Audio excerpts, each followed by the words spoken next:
Soal nomor 11. Di soal nomor 11, ini adalah bentuk manajemen konflik. Sama seperti soal yang sebelumnya, kedua sebelum tadi, bahwa ini adalah bentuk manajemen konflik yang tepat kalau ada konflik di suatu ruang rumah sakit. Kita lihat di sini adalah perawatan tetap kondusif dengan melakukan kegiatan peningkatan motivasi personil. Karu melaksanakan manajemen partisipasi. Ini Karu melaksanakan manajemen partisipasi. Oke. Program pengembangan kepemimpinan. Oke. Penjenjangan karir. Oke. Kemudian perluasan kerja dan motivasi kerja kepada perawat secara adil. Oke. Apakah bentuk manajemen konflik yang tepat? Komunikasi, latihan keasertifan, lingkungan kualitas, penggunaan disiplin? Tentu tidak, ya, karena beda konteksnya. Kalau penggunaan disiplin seperti yang sebelumnya dibahas tadi. Pertimbangan tahap kehidupan juga ini umum dan saya anggap tidak. Kemudian komunikasi, kira-kira ya apa tidak? Ini juga masih ada bagian part yang lain yang tidak tercover di komunikasi. Makanya yang lulus di sini adalah yang menjawab C, lingkungan yang berkualitas yang diharapkan oleh kepala ruangan ini. Kenapa? Karena dia adil, karena dia mengembangkan kepemimpinannya, kemudian penjenjangan karirnya baik, tidak ada yang dia pilih kasih.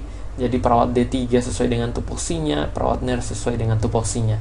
Itu namanya menciptakan kualitas atau iklim dari ruang itu yang baik. Makanya lulus yang menjawab C. Soal nomor 12. Ya, semakin paham ya. Mudah-mudahan kalian semua bisa paham di soal-soal seperti ini.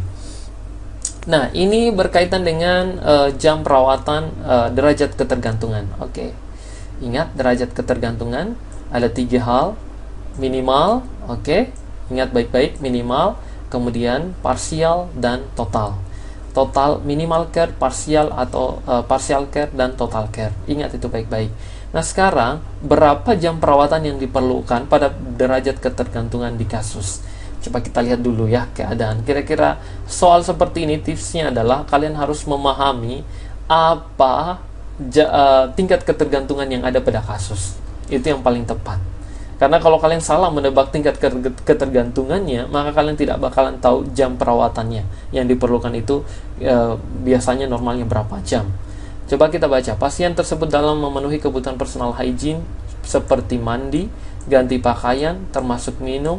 Klien memerlukan pengawasan saat ampulasi atau pergerakan, observasi tanda-tanda vital tiap shift, dan pengobatan minimal dengan status psikologis stabil. Kira-kira menurut kalian keadaan seperti ini masuk pada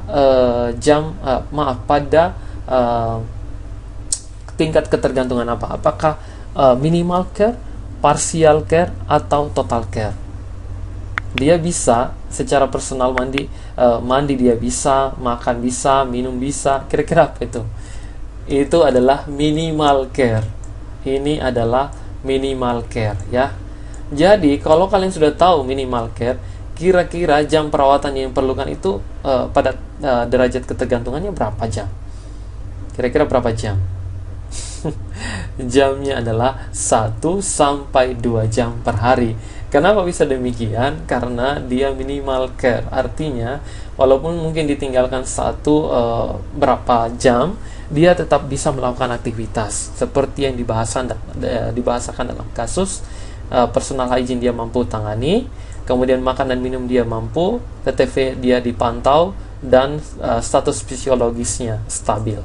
Ini yang disebut dengan minimal care. Makanya jam perawatannya 1 sampai 2 jam per hari. Semakin tinggi jam perawatan tadi, semakin tinggi juga tingkat ketergantungannya. Apakah dia parsial ataukah dia total care? Tentu kalau total care berarti bisa kalian bayangkan ya, continue dan bahkan 24 jam membutuhkan perawatan dari perawat. Oke, kita langsung ke soal nomor 13. Nomor 13.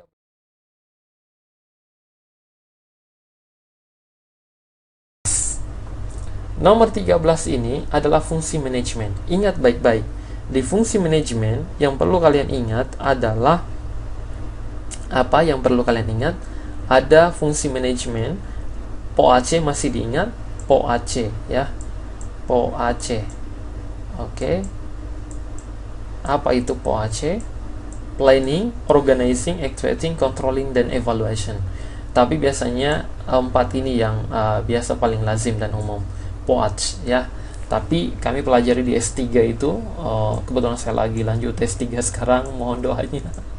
Mudah-mudahan saya bisa menyelesaikan disertasi dengan lancar dan dimudahkan. Amin ya robbal alamin. Doa kalian semua yang melihat tayangan ini akan sangat bermanfaat dan akan menjadi support dan motivasi tersendiri buat saya.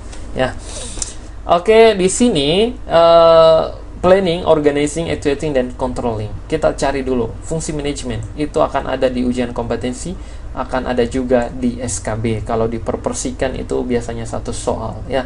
Tapi kalau di ujian kompetensi bisa sampai 2 soal. Jadi pelajari baik-baik. Ini adalah fungsi manajemen. Coba kita cari data fokusnya. Untuk mengefektifkan peran timnya, Kepelawarangan membagi pekerjaan dari kata sini ya. Membagi pekerjaan dalam bentuk kegiatan pokok, oke. Pengaturan ruang kerja, penugasan personil, oke, dan cakap dan pendelegasian wewenang. Ini masuk apa kira-kira? Apakah perencanaan? Bukan. Ini bukan perencanaan. Makanya kita hapus C. Karena bukan perencanaan. Perencanaan itu biasanya pengaturan time shift atau jadwal dinas misalnya. Itu juga bisa bagian dari perencanaan untuk 6 bulan ke depan dan seterusnya ya. Oke, kita lihat ternyata ini adalah pengorganisasian. Jadi pengorganisasian tadi dari kata ini membagi pekerjaan, oke, pengaturan ruang kerja, penugasan personil. Nah, penugasan personil ini sudah masuk pengorganisasian. Ya, itu kata kuncinya. Jadi di soal nomor ini, nomor 13, lulus yang menjawab A. Nomor 14. Di soal nomor 14, ini strategi penyelesaian konflik, masih sama seperti 2 soal sebelumnya, yaitu kita langsung saja data fokusnya apa. Kita lihat pertanyaan soalnya. Data fokusnya di sini adalah memberikan informasi yang jelas tentang peran yang harus dilakukan pada setiap personil. Oke, memberikan informasi yang jelas tentang peran yang harus dilakukan pada setiap personil. Sebenarnya data fokusnya di sini adalah ini. Memberikan informasi yang jelas. Ini berkaitan dengan apa? Komunikasi. Inilah strategi penyelesaian konflik yang tepat di sini adalah berkaitan dengan komunikasi atau persuasif, memberikan informasi yang adekuat, yang jelas, tidak terbata-bata, informasi yang akurat dan tidak mengada-ngada. Itu bagian dari strategi penyelesaian konflik secara persuasif atau komunikasi. Bisa dipahami ya. Ini mudah soal ini, mudah-mudahan ada yang ketemu dengan soalnya langsung dijawab dan eksekusi, dan mudah-mudahan semuanya benar dan lulus. Oke, nomor 15. Di soal nomor 15 ini adalah tentang tahapan perubahan. Ini teori perubahan yang harus kalian pahami. Ada trial, moving, refreezing, evaluating, unfreezing. Itu tentu kalian harus pahami sedikit terkait dengan teori-teori perubahan tadi ya.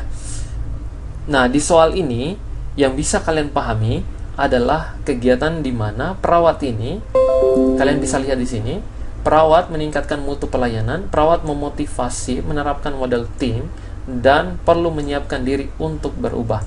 Jadi dari model tim, oke, dari model apa untuk menerapkan model tim. Ini tujuannya ya.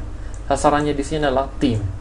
Bisa jadi ini dari fungsional, dia terapkan untuk ini ternyata dari fungsional. Dia mau menuju ke tim. Nah, kira-kira apa tahapan perubahan yang tepat? Yaitu adalah unfreezing. Jadi unfreezing itu kita berupaya berusaha untuk merubah suatu sistem dari yang dulunya dari fungsional ke model tim, ya. Terkadang ini bisa muncul, tapi kadang-kadang tapi pernah muncul di tahun 2018 akhir, yaitu tentang tahapan perubahan. Oke, kita lanjut ke soal nomor 16. Di soal nomor 16 ini, yaitu faktor yang menyebabkan ketidakpuasan perawat. Nah, ada ketidakpuasan perawat di sini, di perawat pelaksana. Kira-kira apa yang menyebabkan ketidakpuasan perawat pelaksana di sini? Dia sudah 5 tahun bekerja di ruang bedah dan sering bertugas sore dan malam hari sesuai jadwal. Perawat merasa kehilangan motivasi, karena ia menilai kepala ruangan memberikan dukungan, penjelasan, dan kurang tanggap terhadap masalah yang disampaikan. Ini apa kira-kira faktor yang menyebabkan ketidakpuasan perawat pelaksana di sini? Apakah hubungan dengan teman sejawat? Ini tidak, karena yang dibahas bukan teman sejawat di atas. Hapus option nomor A. Hubungan dengan atasan, pemberian upah, kondisi kerja bisa, tapi ini sangat umum, tidak spesifik. Beban kerja juga tidak dijelaskan lebih detail. Yang paling tepat di sini adalah hubungan dengan atasan. Dia dijelaskan di sini, ada data di sini, datanya kehilangan motivasi karena kepala ruangan. Nah, ini dia jelaskan. Oke. Jadi hubungan perawat pelaksana dengan kepala ruangan. Jadi antara atasan dengan bawahan. Makanya lulus yang menjawab B pada soal nomor 16.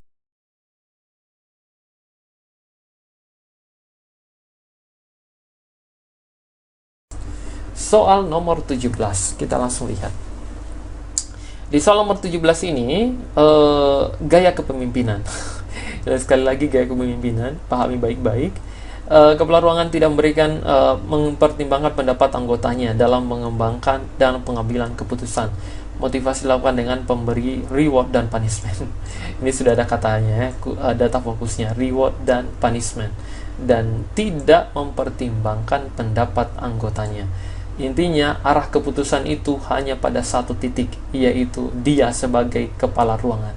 Itu gaya kepemimpinan apa? Otoriter. Makanya lulus yang menjawab A di soal nomor 17. Sekarang soal nomor 18. Di soal nomor 18 sekali lagi terkait dengan fungsi manajemen yang Po Aceh tadi, hafal baik-baik, pahami baik-baik data fokusnya. Di sini berupaya melakukan pembagian tugas sesuai dengan kemampuan stafnya, menentukan jumlah peralatan yang dibutuhkan, dan mengatur penggunaan dana yang baik. Kira-kira ini fungsi manajemen apa yang diterapkan? Data fokusnya di sini. Pembagian tugas, pembagian tugas sesuai dengan kemampuan stafnya, menentukan jumlah peralatan yang dibutuhkan, dan mengatur penggunaan dana dengan baik. Ini masih bagian dari pengorganisasian, sama dengan soal yang sebelumnya tadi terkait dengan fungsi manajemen. Sekali lagi, ada pembagian tugas, bahkan pendelegasian itu masih fungsi pengorganisasian.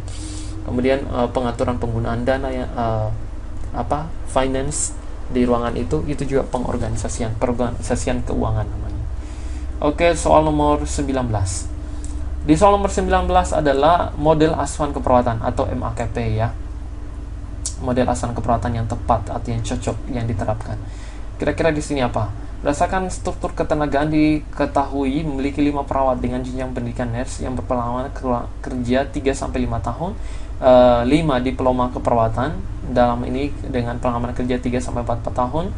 Ruangan tersebut memiliki ruang gizi dan terdapat 1 tenaga administrasi. Kira-kira model asuhan keperawatan yang tepat di sini apa menurut kalian? Tentu yang harus kalian ketahui ada model tim, kasus, primer, modular, fungsional, itu harus kalian pahami baik-baik. Dengan bor 85%, ini masih wajar ya. Masih normal, 65-85% bor yang ideal. Jadi ini adalah model keperawatan primer. Jadi bisa diterapkan model keperawatan primer di sini. Kenapa model keperawatan primer? Ada yang bisa tahu menjelaskan model keperawatan primer itu apa? Jadi namanya primary berarti utama ya, model keperawatan yang utama, di mana di sini memiliki 5 orang perawat. Jadi dia memiliki 5 orang perawat dan 12 tempat tidur, dengan bor atau bed occupation rate yang ideal, di mana ada nurse-nya 5 perawat nurse itu, kemudian 5 diploma. Jadi dia perbandingannya 1:1, 1 perawat D3, 1 perawat nurse, kemudian punya pengalaman yang sama juga, hampir sama, 3-5 tahun dan 3-5 tahun. Maka sudah bisa menerapkan dengan asumsi ini 5 banding 2 ya. Saya asumsikan saja begini supaya kalian paham. 12 banding 10 ya, 10 perawat. Oke. Jadi di sini hampir bisa mengena 1:1. Itu primer ya. 1:1 atau taruhlah 1:1,5 misalnya, karena kan tidak ada orang yang dibagi, jadi intinya 1:1. Kalau primary itu memang satu perawat, one nurse, one patient. Jadi itu kuncinya. Jadi dengan total 10 perawat dengan 12 tempat tidur, berarti bisa dikategorikan di sini 1:1, koma sekian. Artinya masih relevan untuk kita gunakan keperawatan primer atau primary ya. Jadi lulus yang menjawab C di sini. Ini ideal sekali dan paling bagus dengan model asuhan keperawatan primer untuk diterapkan dengan jumlah perawat yang lumayan banyak. Jadi menerapkan model primer syaratnya adalah SDM-nya harus memadai. Di sini harus cukup SDM-nya ya. Oke, kita lanjut ke soal terakhir nomor 20. Model asuhan keperawatan yang tepat. Sekali lagi, model asuhan keperawatan yang tepat atau model nursing proses yang tepat atau model asuhan keperawatan yang tepat. Kita langsung lihat apa data fokusnya. Perawat ruangan dibagi dengan komposisi tenaga profesional, teknikal, dan pembantu dalam satu kelompok kecil yang saling membantu. Coba saya baca dulu ya. Ruang bedah terdiri dari beraneka ragam kemampuan perawat dan memberikan asuhan keperawatan. Perawat ruangan dibagi dengan komposisi, dari kata dibagi dengan komposisi tenaga profesional, teknikal. Jadi memang ada istilah technical skill, ada juga technical dan kemampuan technical skill dan theoretical skill. Jadi kemampuan dia dalam memberikan ide, memberikan pendapat itu dibutuhkan oleh seorang kepala bidang misalnya. Kepala bidang itu membutuhkan konseptual skill yang besar dibandingkan technical skill. Jadi dia bisa saja memahami terkait dengan konsep teknikal. Ini lebih banyak ke D3, perawat pelaksana, ketua tim, itu lebih banyak kepala ruangan, itu technical skill. Jadi dia lebih banyak bersentuhan dengan pasien. Kalau konseptual skill itu biasanya ke kepala bidang keperawatan. Jadi apa yang tepat di sini? Yang tepat adalah keperawatan tim. Dari mana datanya? Sebenarnya perlu ada data pembanding tambahan. Misalnya seperti berapa dia digambarkan menjadi 2 tim, 2 kelompok kecil, itu adalah keperawatan tim.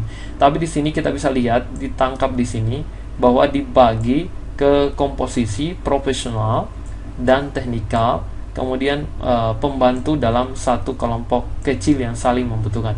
Nah, kelompok kecil. Jadi kalau sudah ada kata kelompok dibagi pada 2 kelompok pada grup, berarti itu adalah model keperawatan tim. Oke, saya kira semua penjelasan-penjelasan di soal manajemen keperawatan ini sangat detail dan saya sangat yakin semuanya bisa memahami dengan baik. Mudah-mudahan semua soal-soal ini bisa kalian temui di soal ujian kompetensi nasional maupun di soal kompetensi bidang. Dalam hal ini untuk menghadapi ujian CPNS. Dan soal-soal ini direkomendasikan untuk dipelajari di CPNS. Sekali lagi, sekali mendayung kita dapat 2 pulau yang terlampaui. Kita belajar ujian kompetensi, kita belajar juga SKB untuk persiapan CPNS. Selamat, salam kompeten, one shot, one goal. Untuk yang ujian kompetensi, salam lulus CPNS, lulus menjadi seorang PNS yang amanah, one shot, one goal. Untuk yang lagi menghadapi SKB, semangat untuk semuanya. Mudah-mudahan yang terus mendukung channel ini bisa terus menekan tombol subscribe-nya supaya segala pemberitahuannya bisa kalian dapatkan dengan sangat cepat. Bantu untuk sebarkan link ini atau channel ini kepada siapapun yang membutuhkan. Dengan begitu Anda berbagi informasi, berbagi pengalaman, berbagi amal ibadah. Ya, sekian, wassalamualaikum warahmatullahi wabarakatuh.